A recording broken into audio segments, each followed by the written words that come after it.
मेरे प्यारे मित्रों, मैं राजनंदन प्रसाद एक बार फिर आपके सामने। मित्रों, कल मैंने पारा संख्या 52 यानी 52 तक को बताने का प्रयास किया। मुझे उम्मीद है आपको कुछ समझ में आई होगी। मित्रों, आज मैं पारा संख्या 53 से शुरू कर रहा हूँ। मित्रों, माननीय उच्च न्यायालय ने पारा संख्या 53 में लिखना शुरू किया। यह एक एकीकृत तथ्य है कि नियोजित शिक्षकों को एक वेतनमान दिया गया। ये सही है कि वेतनमान एक मिला 2015 में, और माननीय सर्वोच्च न्यायालय के विचार के अनुसार उचित परिलब्धियां प्रदान की गई।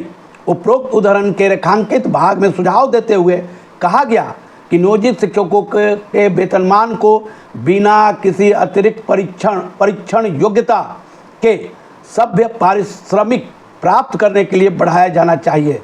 यह भी सुझाव दिया गया कि किसी परीक्षण या परीक्षा में मंजूरी ऐसे नियोजित शिक्षकों के लिए और बेहतर स्केल प्रदान करने के लिए दिया जा सकता है। विशिष्ट शिक्षक नियमावली 2023 के माध्यम से बिल्कुल यही प्रयास और इरादा है। देखिए, शब्द पर ध्यान दीजिएगा। साफ साफ शब्दों में लिखा हुआ है कि नियोजित शिक्षकों के वेतनमान को बिना किसी अतिरिक्त परीक्षण योग्यता और सभ्य पारिश्रमिक मतलब उचित प्राप्त करने के लिए बढ़ाया जाना चाहिए। लेकिन साथ ही साथ ये भी जोर दिया गया है कि यदि बेहतर स्केल आप चाहते हैं तो आप परीक्षा दीजिए, परीक्षा में भाग लीजिए। वहाँ आपका वेतन एक समान रूप से सभी के साथ हो जाएगा। मित्रों, पारा नंबर 54 में साफ साफ शब्दों में मौजूदा सरकारी शिक्षकों के मुकाबले नियोजित शिक्षकों द्वारा उठाया गया समान काम के लिए समान वेतन का दावा वर्तमान नियमों के साथ साकार होगा। ऐसे शिक्षकों पर केवल योग्यता परीक्षा उत्तीर्ण करने का दायित्व है, जिसका उद्देश्य शिक्षकों को खुद को शिक्षित करना जारी रखने और राज्य स्कूल शिक्षक नियम 2023 के तहत नए भर्ती किए गए शिक्षकों के समक्ष मानक हासिल करने के लिए प्रेरित करना है।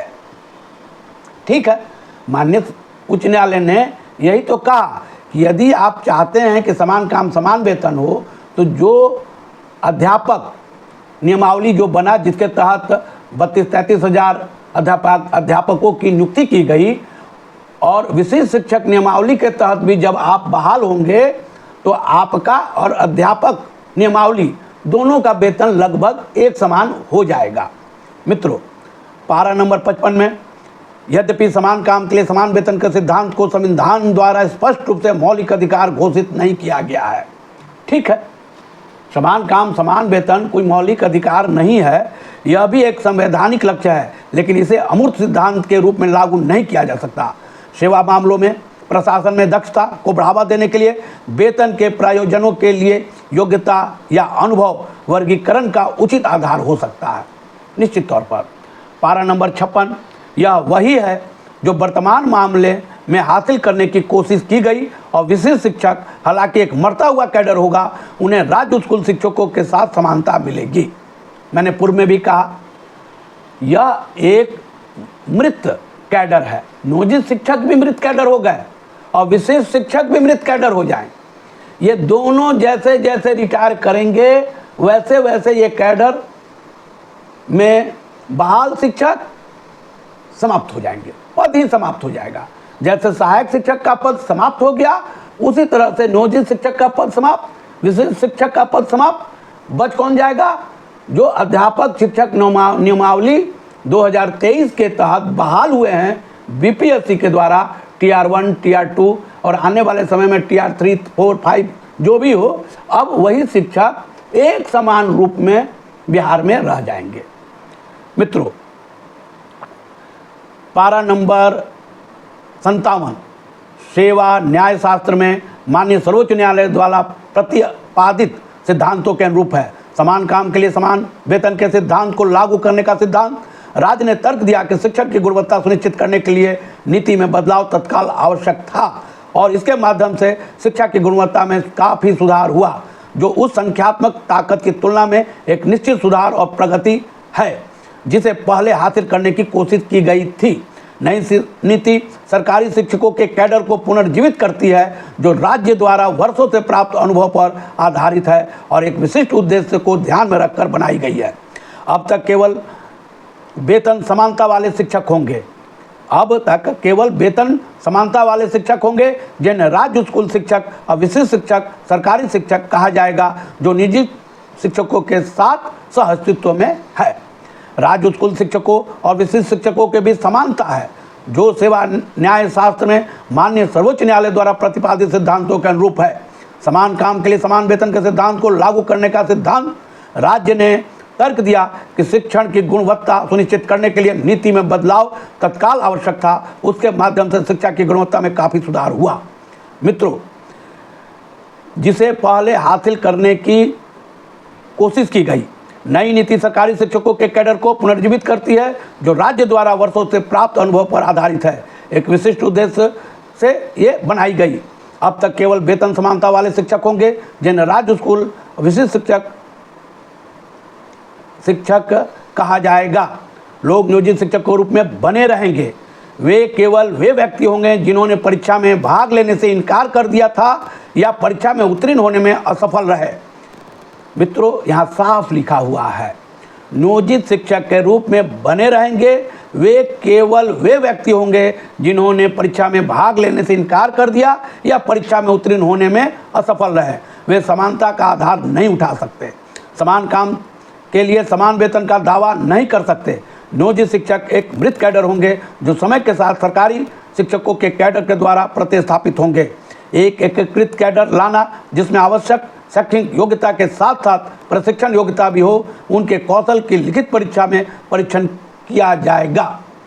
मित्रों, साफ साफ शब्दों में एक जगह माननीय उच्च न्यायालय ने लिखा है कि नियोजित शिक्षक जो परीक्षा देंगे या असफल होंगे, वे नियोजित शिक्षक बने रहेंगे।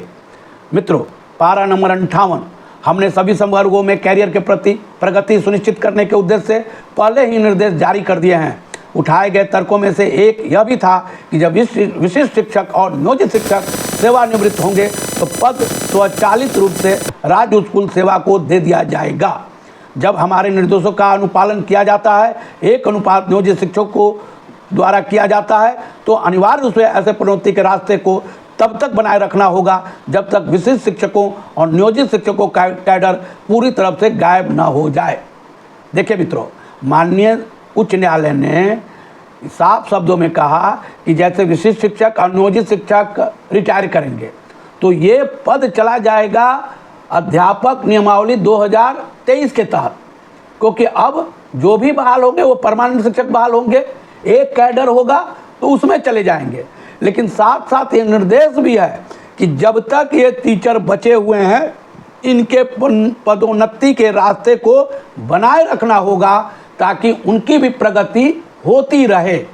मित्रों, जहाँ तक प्रधानाध्यापकों की प्रोन्नति की बात है तो पहले से ही बिहार राज्य उच्च माध्यमिक विद्यालय अध्यापक नियुक्ति स्थानांतरण अनुशासनिक कार्रवाई एवं सेवा शर्त नियमावली 2021 लागू है।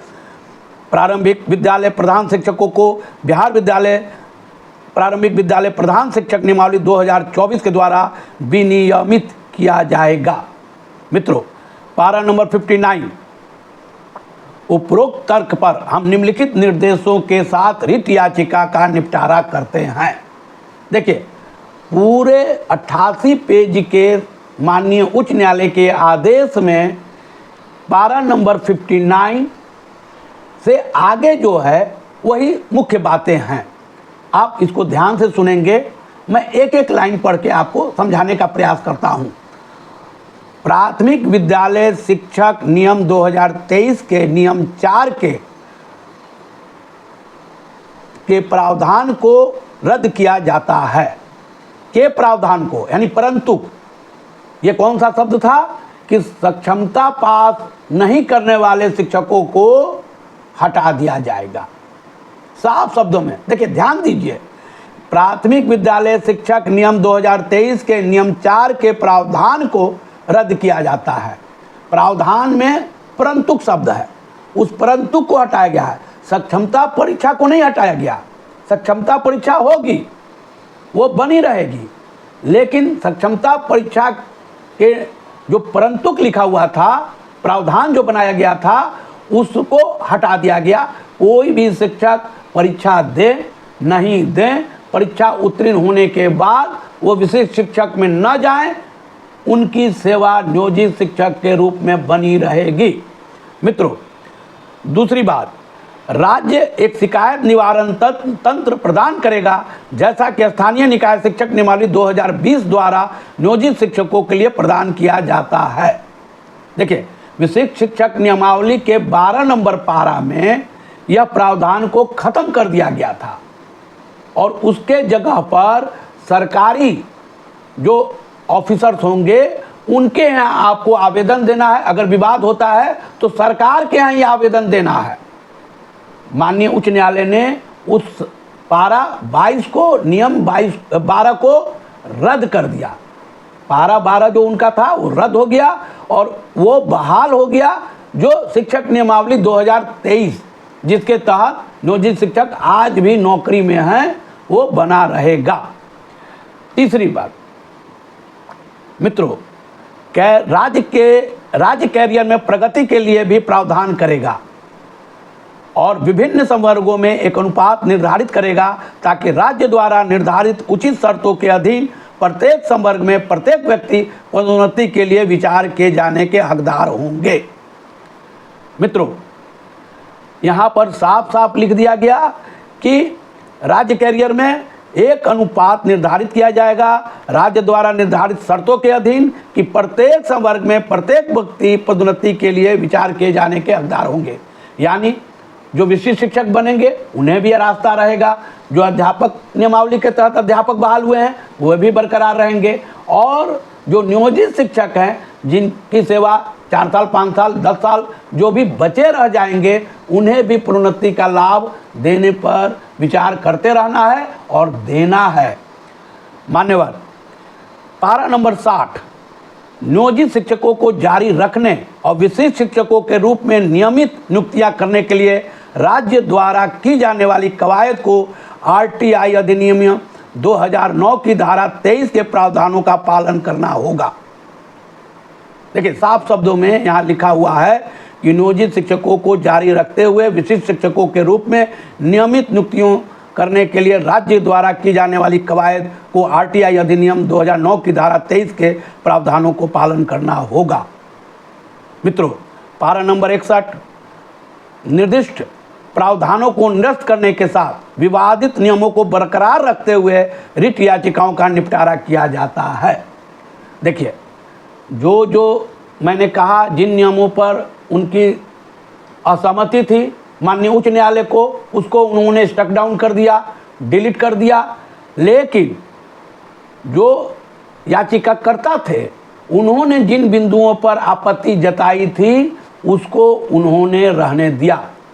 केवल और केवल मुख्य बात यही निकलता है इस आदेश से कि माननीय उच्च न्यायालय ने यह माना कि नियोजित शिक्षक अपनी स्वेच्छा से परीक्षा दें या न दें, पास कर जाते हैं अच्छी बात, नहीं भी पास करते हैं तो नौकरी से नहीं निकाला जाएगा। इस संदर्भ में मैं आपको एक बात और बता दूं कि माननीय उच्च न्यायालय में महाअधिवक्ता महोदय ने भी एक एफिडेविट सरकार की तरफ से लगाई है।